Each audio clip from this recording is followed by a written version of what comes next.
এখানে বড় চামচের 1 চামচ তেল দিলাম আর একটা দারচিনি ফোড়ন দিলাম, একটু জিরে দিলাম,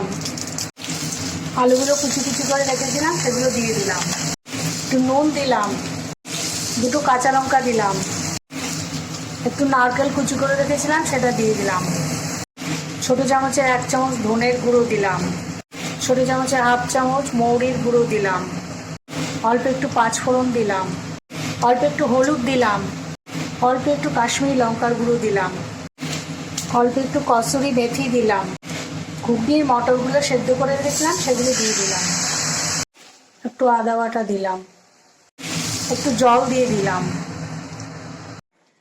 অল্প একটু চিনি দিয়ে দিলাম। ঘুগনিটা হয়ে এসছে, এবার একটু লেবুর রস দিয়ে দেবো। এটাই হলো পেঁয়াজ রসুন ছাড়া নিরামিষ ঘুগনি, খেতে দারুণ লাগে।